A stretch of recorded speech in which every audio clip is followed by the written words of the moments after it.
شوفوا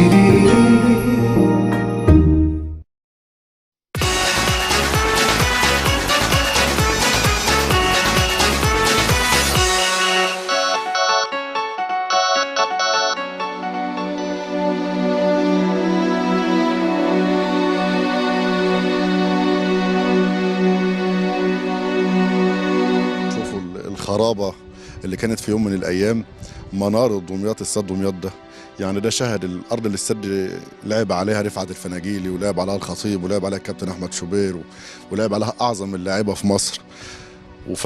وفجأة من 7 سنين جم هدوا المدرج اللي حضرتك شايفه ده.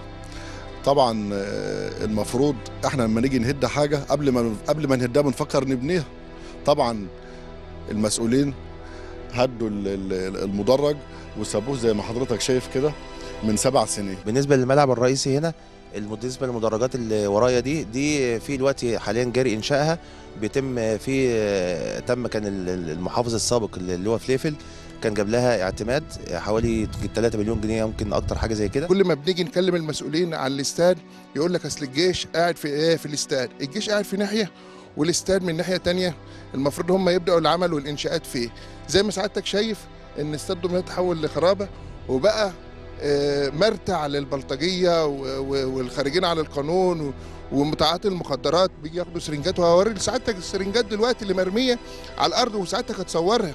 بالنسبه لقاعه الافراح صدر فيها قرارات من المحافظه، من ديوان عام المحافظه، لاننا اتصلنا بالجهه المختصه اللي هي ديوان عام المحافظه عشان تمكننا من ان احنا نستلم قاعه الافراح، وبالتالي صدر قرار 96 و157 وحاولنا ان احنا نستلم بموجب هذه القرارات، ولكن للاسف الامن ما اداناش الفرصه دي.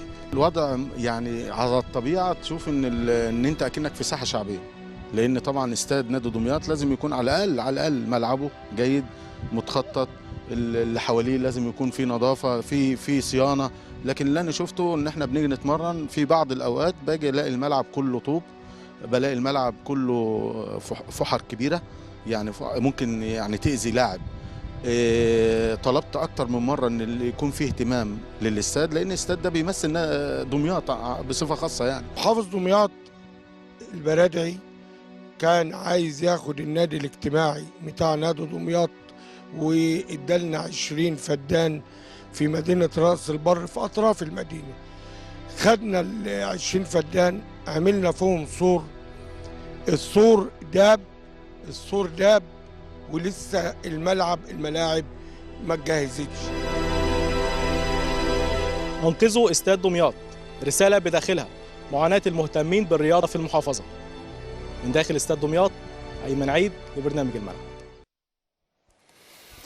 شكرا للزميل ايمن عيد. بس مش عايزين ندخل الجيش في الموضوع، الجيش بيأدي دور تاني كتر الف خيره، يعني ده دور امني بيعمله بشكل محترم، ليس له علاقه لا باداره الاستاد ولا بالقصص دي كلها. موضوع تاني زي ما حد قال في التقرير انه الجيش في جنب تاني ملوش علاقه، لا الجيش اللي هد المدرجات ولا الجيش اللي جاب السرنجات ولا الجيش اللي بوظ الارض ولا الجيش اللي بوظ التراك ولا الجيش اللي بوظ اوض اللبس، ملوش علاقه خالص. بالعكس، انت لو قلت للجيش صلح هيصلح في شهرين. يعني لو طلبت من القوات المسلحه اللي موجوده هناك، رحتوا كده للناس يا جماعه لو من فضلكم ساعدونا عشان البتاع اللي انتوا شايفينها دي اللي بيقولوا عليها ارض، دي مش ارض ملعب، دي حرام. والملعب اللي مفتوح على الشارع ده ومنه للناس على طول صباح الفل مساء الفل، وينزلوا يلعبوا معاهم كوره وينزلوا يتمرنوا معاهم وينزلوا يلعبوا معاهم في الماتشات، واحد يجيب جون بدماغه، واحد يمسك ايد المساعد وهو بيرفع على رايه تسلل ولا حاجه، ببساطه شديده جدا، بسيطه جدا ولا في مشكله.